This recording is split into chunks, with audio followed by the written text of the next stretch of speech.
Hello, welcome to my class. आज हम लोग देखेंगे कि एनसीईआरटी का चैप्टर 4 वेक्टर्स के बारे में पढ़ेंगे। हम लोग सीखेंगे कुछ नया। चलो सीखते हैं। पहली बात आती है, जब भी हम लोग क्वांटिटीज़ की बात करते हैं तो फिज़िकल एंटिटी होती है एक। फिज़िकल क्वांटिटी कहते हैं किसको है? फिज़िकल क्वांटिटी क्या है उसको पहले समझते हैं। इसका डेफिनेशन यहाँ पे दिया हुआ है, जो तुम्हें बुक में भी मिल जाएगा, कि ऐसा कोई भी मटेरियल या सिस्टम जिसका हम लोग मेजरमेंट निकाल सकते हैं उसको हम लोग फिज़िकल क्वांटिटी कहते हैं। तो इसको समझने के लिए हम लोग देखते हैं कि फिज़िकल क्वांटिटी है क्या। पकड़ लो कि तुम्हारे पास एक पेन है, सिंपली एक पेन है। क्या ये फिज़िकल क्वांटिटी है? हाँ, इसको हम लोग फिज़िकल क्वांटिटी कह तो सकते हैं, पर हम इसे फिज़िकल क्वांटिटी कहते किस लिए हैं उसको ज़रा समझने की कोशिश करते हैं। ये पेन है, इसका कुछ एक पर्टिकुलर लेंथ है, इसका कुछ एक वेट आता है, इसका कुछ एक मास है।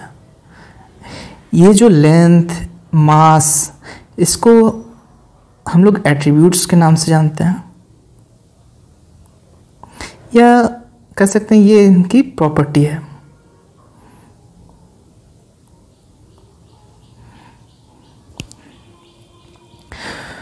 जब किसी स्केल से,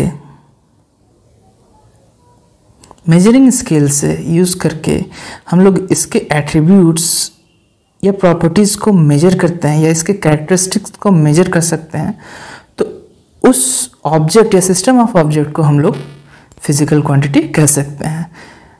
पर्टिकुलरली एक मीटर स्केल से, जो हमारे सबके पास होता है, हमारे स्कूल के ज्योमेट्री बॉक्स में मिलता था, उससे हम लोग ये मेजर कर सकते हैं कि इसकी लंबाई कितनी है, राइट। एक वेइंग स्केल से हम इसका मास भी ग्राम्स वगैरह में निकाल सकते हैं। तो जो स्केल यूज़ करके हम लोग इसके एट्रीब्यूट को मेजर कर पा रहे हैं, वैसे सारे मटेरियल्स या सिस्टम ऑफ मटेरियल्स को हम लोग फिज़िकल क्वांटिटी कह सकते हैं। सिंपल सी बात है। फिज़िकल क्वांटिटी के एट्रीब्यूट्स या कैरेक्टरिस्टिक्स को मेजर करने के लिए हमें स्केल की आवश्यकता होती है, स्केल की रिक्वायरमेंट होती है, और जिससे हम लोग इसको एक न्यूमेरिकल वैल्यू दे सकते हैं। न्यूमेरिकल वैल्यू का मतलब क्या हो गया? मानो कि इस पेन की लंबाई जो है, लेंथ जो है, वो मेजर करने के बाद हमें 15 सेंटीमीटर मिला। तो ये जो पार्ट है, ये है न्यूमेरिकल पोर्शन। ये एक नंबर है और इसके साथ एक यूनिट असाइन होता है। तो जब भी स्केल से हम लोग मेजर करते हैं तो वो एक न्यूमेरिकल वैल्यू मिलता है हमें, और कॉरेस्पॉन्डिंग एक यूनिट उसके साथ अटैच करते हैं। ये यूनिट जो है, ये डिपेंड होता है कि किस तरह का स्केल हम लोग यूज़ कर रहे हैं। अब कुछ एग्जांपल्स देखते हैं हम लोग स्केल के। जैसे मीटर स्केल से हम लोग क्या मेजर कर सकते हैं? लेंथ। अब इसमें यूनिट अलग अलग हो सकता है, जैसे सेंटीमीटर भी हो सकता है, मीटर भी हो सकता है, मिलीमीटर भी हो सकता है, या फिर इंचेस भी हो सकते हैं, या फीट भी हो सकता है। उसी तरह हम लोग वेइंग स्केल से मास मेजर करते हैं। मास केजी में हो सकता है, ग्राम में हो सकता है।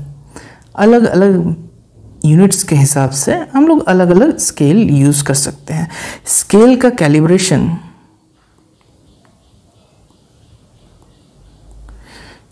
पे डिपेंड करता है कि उसका यूनिट क्या होगा। उसी तरह से टेम्परेचर स्केल, जिसको हम लोग जनरली थर्मोमीटर बोलते हैं, उसमें हम लोग का डिग्री सेल्सियस, डिग्री फ़ारेनहाइट, इस तरह के अलग अलग टेम्परेचर स्केल्स हमारे यहाँ पे पाए जा सकते हैं। हम लोग इसको केल्विन में भी मेजर कर सकते हैं। अब हमारे पास एक वर्ड है मैग्नीट्यूड। ये मैग्नीट्यूड होता क्या है? जब हम एक स्केल यूज़ करके एक मेजरमेंट निकालते हैं विच इट्स यूनिट, तो पकड़ लो कि हम लोग राइस का वेट निकालते हैं। तो राइस कितनी राइस है, पकड़ लो कि 5 kg राइस है। तो इससे हमें एक अंदाज़ा हो गया है कि ये कितना हो सकता है, क्योंकि हमें पता है कि 1 kg में लगभग कितना राइस आता है। तो यहाँ पे जो ये 5 नज़र आ रहा है ये मैग्नीट्यूड है।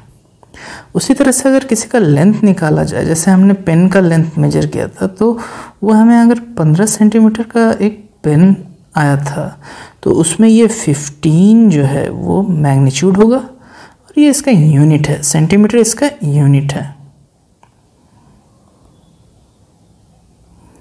यहाँ पे 5 kg में kg यूनिट है और मैग्नीट्यूड क्या है, ये जो न्यूमेरिकल वैल्यू है, ये जो न्यूमेरिकल क्वांटिटिव मेजर है, ये इसका मैग्नीट्यूड है। ये इसलिए इसको क्वांटिफाई कर रहा है।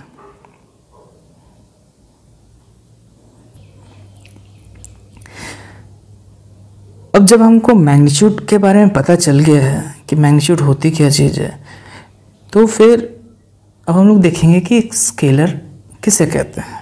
स्केलर वो फिजिकल क्वांटिटी है, स्केलर वो फिजिकल क्वांटिटी है जिसमें सिर्फ और सिर्फ मैग्नीट्यूड रहे और किसी भी कैरेक्टरिस्टिक्स की आवश्यकता नहीं है स्केलर क्वांटिटी को फुल्ली डिफाइन करने के लिए। वैसे फिजिकल क्वांटिटी को हम लोग स्केलर कहते हैं जिसमें सिर्फ मैग्नीट्यूड रहे, तो उसको हम लोग कहते हैं स्केलर क्वांटिटी।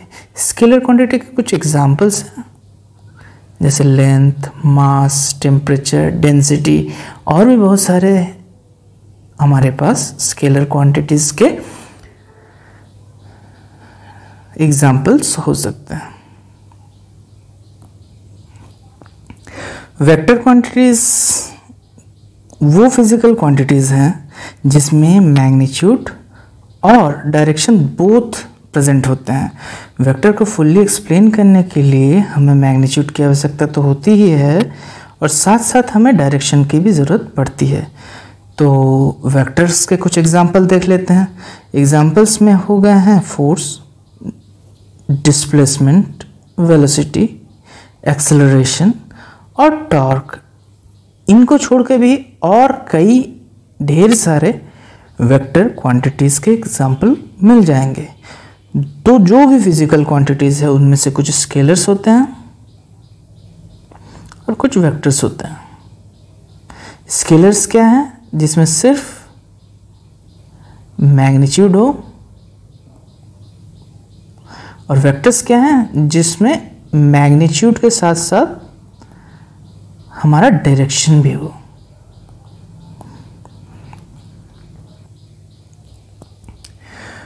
वेक्टर्स को अच्छी तरह समझने के लिए हम लोग कुछ एग्जांपल्स देखेंगे, जिससे ये क्लियर हो जाएगा कि स्केलर और वेक्टर में डिफरेंस क्या होता है। उससे पहले हम लोग देखते हैं कि वेक्टर को रिप्रेजेंट कैसे करते हैं, वेक्टर का नोटेशन क्या यूज़ होता है, वेक्टर बुक्स में किस तरह से दिखाया जाता है। Vector generally capital English letter के अल्फ़ाबेट से डिनोट किया जाता है, उसके ऊपर छोटा सा एरो का साइन होता है। ये इसका नोटेशन हो गया। इसमें आप स्मॉल अल्फ़ाबेट्स का भी यूज़ कर सकते हैं, स्मॉल लेटर भी यूज़ कर सकते हैं। उसके ऊपर अगर हम लोग एक एरो का साइन लगा दे तो वो वेक्टर को रिप्रेजेंट करता है। ज्योमेट्रिकल रिप्रेजेंटेशन होता है एक एरो से, और जिसमें एक हेड होता है, एक टेल होता है। जिसमें ये हेड जो है, ये एरो का हेड जो है, ये डायरेक्शन की तरफ होना चाहिए, towards direction of the vector, और इसका जो लेंथ है वो मैग्नीट्यूड को डिनोट करता है। तो वेक्टर में क्या क्या होते हैं, एक मैग्नीट्यूड होता है, एक डायरेक्शन होता है। तो एरो का हेड जो है वो डायरेक्शन को बताएगा और एरो की लंबाई जो है, लेंथ जो है, वो उसका मैग्नीट्यूड को बताएगा। समझ लो कि यहाँ पे दो वेक्टर्स हैं, वेक्टर ए और वेक्टर बी। इन दोनों को देख के ही हमको पता चल जाएगा कि इन दोनों का डायरेक्शन तो सेम है, पर इनका मैग्नीट्यूड जो है वो अलग अलग है। ये मैग्नीट्यूड जो है, वेक्टर ए का जो मैग्नीट्यूड है वो बड़ा है मैग्नीट्यूड ऑफ बी से। तो इस तरह से हम लोग वेक्टर को डिनोट करते हैं। अब हम लोग वेक्टर का और स्केलर का एक एग्जांपल देखते हैं। इसको समझने के लिए हम लोग डिस्टेंस और डिस्प्लेसमेंट के बीच का डिफरेंस समझेंगे। समझ लेते हैं कि यहाँ पे एक पॉइंट है ए और यहाँ पे एक पॉइंट है बी।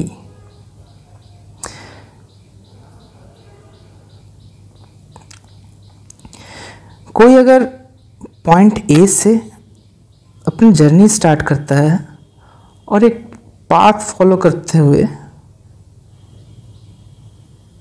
पॉइंट बी तक पहुंचता है, तो इस पाथ का जो टोटल लेंथ है वो उसका डिस्टेंस हो जाएगा। पाथ का टोटल लेंथ डिस्टेंस को रिप्रेजेंट करेगा। और इस इनिशियल पोजीशन से फाइनल पोजीशन तक जो मिनिमम डिस्प्लेसमेंट है, मिनिमम डिस्प्लेस हुआ है, जिसको हम लोग एक स्ट्रेट लाइन से ऐड कर सकते हैं, वो उसका डिस्प्लेसमेंट होगा। मतलब क्या है कि ये इसका इनिशियल पॉइंट था, ये इसका डेस्टिनेशन है।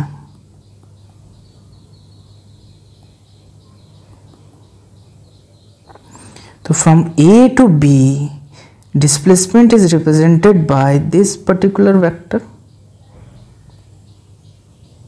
और ए टू बी का जो पाथ है यहाँ से लेके यहाँ तक, जो ये जो कर्व है, ये पाथ जो है, इसका लेंथ इस पार्टिकल का जो ट्रैवल हुआ है उसका डिस्टेंस को रिप्रेजेंट करता है। अब तक के डेफिनेशन में हमने देखा है कि स्केलर को डिफाइन करते हैं और ऐसे फिजिकल क्वांटिटी जिसमें मैग्नीट्यूड हो। और वेक्टर क्या है? ऐसा फिजिकल क्वांटिटी जिसमें मैग्नीट्यूड तो है ही, साथ साथ डायरेक्शन भी हो। राइट।